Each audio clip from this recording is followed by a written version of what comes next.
مرکز کے مطابق اس کا پہلا باب 40 سے 45 آیت تک۔ اور ایک کوڑی نے اس کے پاس آ کر اس کی منت کی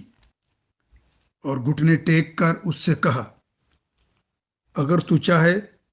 تو مجھے پاک صاف کر سکتا ہے۔ اس نے ترس کھا کر اپنا ہاتھ بڑھایا اور اسے چھو کر اس سے کہا، میں چاہتا ہوں تو پاک صاف ہو جا۔ اور یہ بات کہتے ہی اس کا کوڑ جاتا رہا اور وہ پاک صاف ہو گیا۔ اور اس نے اس سے تاکید کر کے فوراً رخصت کیا اور اس سے کہا، خبردار کسی سے کچھ نہ کہنا، بلکہ جا اپنے آپ کو کاہن کو دکھا اور اپنے پاک صاف ہونے کی بابت وہ چیزیں گزران جو موسیٰ نے ان کی گواہی کے لیے مقرر کی۔ لیکن وہ باہر جا کر اس بات کو پھیلانے اور ایسا مشہور کرنے لگا کہ یسوع پھر ظاہراً کسی شہر میں داخل نہ ہو سکا، لیکن باہر ویران جگہوں میں رہا اور لوگ ہر طرف سے اس کے پاس آتے تھے۔ پاک کلام کے پڑھے جانے پر خدا کی برکت ہو، خدا کا شکر ہو۔ رشید آصف کی طرف سے آپ سب پر سلامتی ہو۔ آج سال کے دوران چھٹا اتوار ہے، سال دوم ہے۔ پہلی تلاوت احبار کی کتاب میں سے لی گئی ہے، دوسری تلاوت افسیوں کے نام خط میں سے لی گئی ہے، اور تیسری تلاوت مقدس پولس رسول کے خط میں سے آپ نے سنی ہے۔ مسیح خدا میں میرے عزیزو، آج کی پہلی تلاوت میں برس کے بارے میں، جو کوڑ ہے جسے جزام بھی کہتے ہیں، اس بیماری کے بارے میں بتایا گیا ہے کہ وہ بدن کے چمڑے پر سفید چمکتے ہوئے دانے ہوتے ہیں، داغ ہوتے ہیں، اور جب یہ ہوتے ہیں تو پھر ان لوگوں کو کوڑی کہا جاتا ہے، اور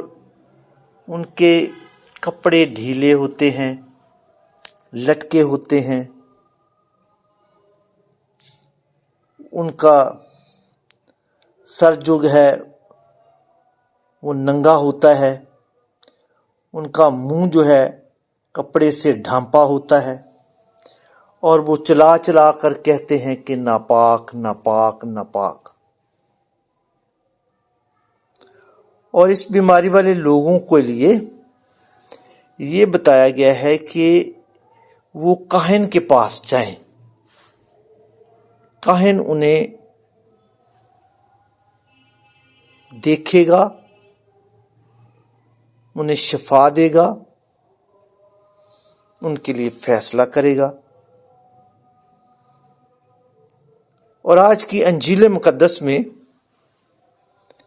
جب ایک کوڑی خداوند کے پاس آتا ہے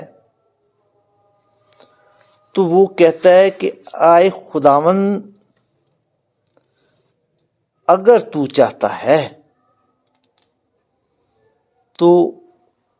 مجھے شفا دے، مجھے پاک صاف کر دے، میں چاہتا ہوں تو پاک صاف ہو جا۔ یہ خداوند کا جواب ہے، میں چاہتا ہوں تو پاک صاف ہو جا۔ وہ کہتا ہے اگر تو چاہتا ہے تو مجھے پاک صاف کر سکتا ہے، اور یسوع کہتا ہے کہ میں چاہتا ہوں تو پاک صاف ہو جا، اور وہ اسی گھڑی اس کا کوڑ جاتا رہا۔ کوڑ کی بیماری گناہ کی بیماری سمجھی جاتی ہے۔ پرانے عہد نامے میں اس بیماری کو بہت ہی برا سمجھا جاتا تھا۔ گناہ کی وجہ سے، آباء و اجداد کی وجہ سے، خاندان کی طرف سے، باپ اور ماں کی طرف سے، یہ جو گناہ ہے اس کو کوڑ کے معنوں میں دیا جاتا ہے، اور جو کاہن کو دکھاتا ہے، کاہن کو اختیار ہے کہ وہ انہیں معاف کرے اور وہ پاک صاف ہو جائیں گے۔ کوڑ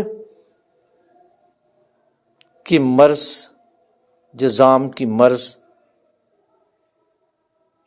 کوئی اتنی بڑی بیماری نہیں ہے جتنی بیماری ایسے لوگوں کو رد کرنے کی ہے۔ مقدسہ ٹریزا، کلکتے کی مدر ٹریزا، وہ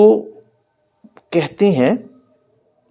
کہ کوڑ ہو یا اس سے بھی بڑی کوئی بیماری ہو، وہ نہیں ہے۔ انسان کو رد کیا جانا بہت بڑی بیماری ہے۔ اسے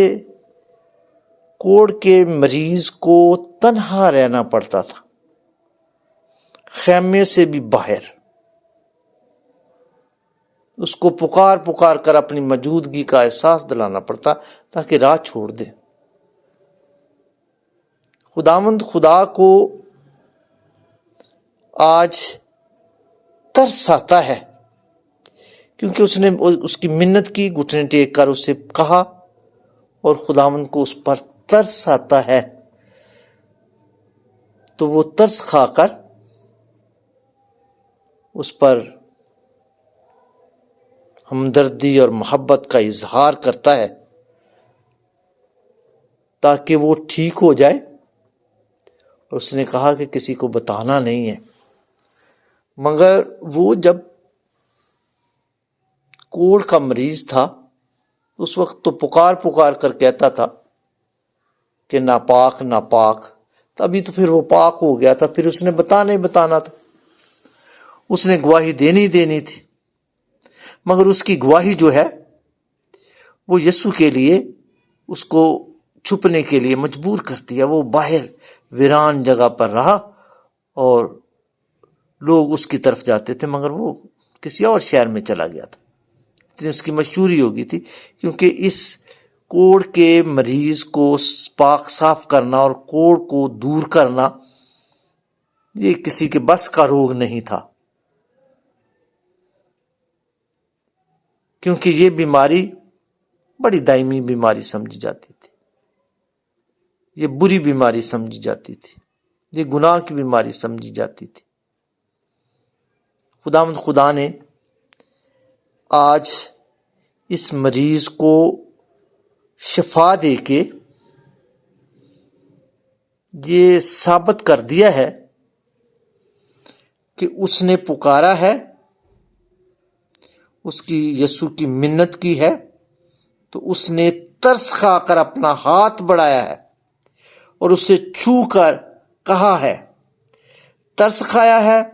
اپنا ہاتھ بڑھایا ہے، اسے چھوا ہے۔ آج کے دور میں بہت سارے انسان کوڑ کی بیماری میں ہیں۔ کوڑ ایک طرح کا نہیں ہے،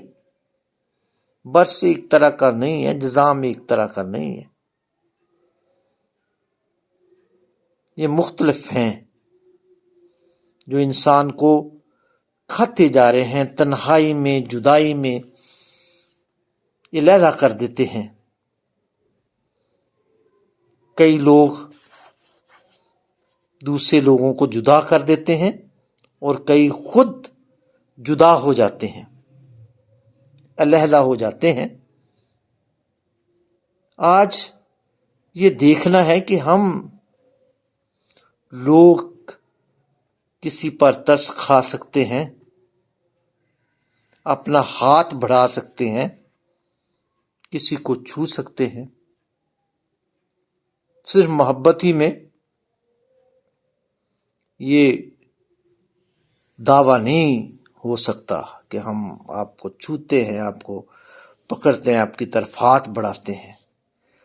مگر بیماری میں، تنگی میں، تکلیف میں، مصیبت میں، بھوک میں ہمیں ایک دوسرے پر ترس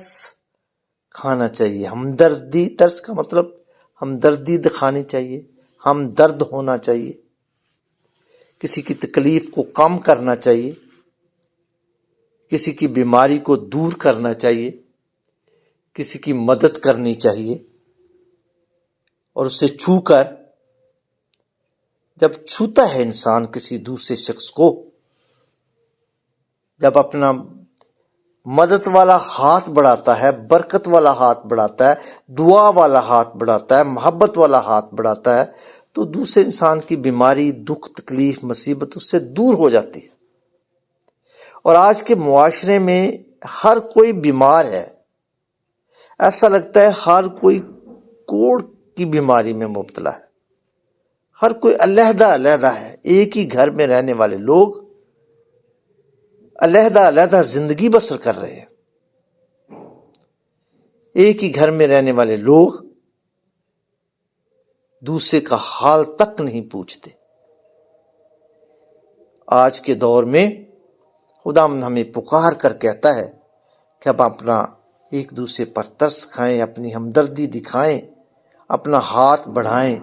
ایک دوسرے کو چھوئیں اور انہیں شفا دیں۔ چھونے سے، ہاتھ بڑھانے سے اور ترس کھانے سے بیماری ختم ہو سکتی ہے، تنہائی ختم ہو سکتی ہے، مصیبت ختم ہو سکتی ہے۔ اور یہ خداوند آج ہمیں، آج کے اتوار ہمیں سبق دیتا ہے کہ آئیں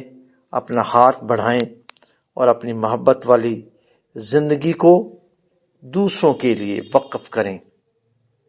خداوند نے جب موسیٰ کو، آج بھی موسیٰ اور ہارون کی طرف اشارہ کرتا ہے، موسیٰ نے جب خداوند کو دیکھا تھا تو خداوند کو اس قوم پر ترس آیا تھا جب ان کی مذلت دیکھی تھی۔ آج ہمارے گرد و نواح میں اتنی مذلت کے مارے ہوئے لوگ ہیں، نشے میں مارے ہوئے، بٹھے مزدور، غم، بیماری اور تنگی، بھوک میں مرتے ہوئے بچے، یہ ہمیں پکار کر کہتے ہیں کہ کوئی آئے، اپنا ہاتھ بڑھائے اور ہمیں برکت دے۔ یسوع کی طرح یہ کہہ سکتے ہیں ہم کہ میں چاہتا ہوں تو پاک صاف ہو جائے۔ اگر ہم چاہتے ہیں تو کسی کی مدد کر سکتے ہیں،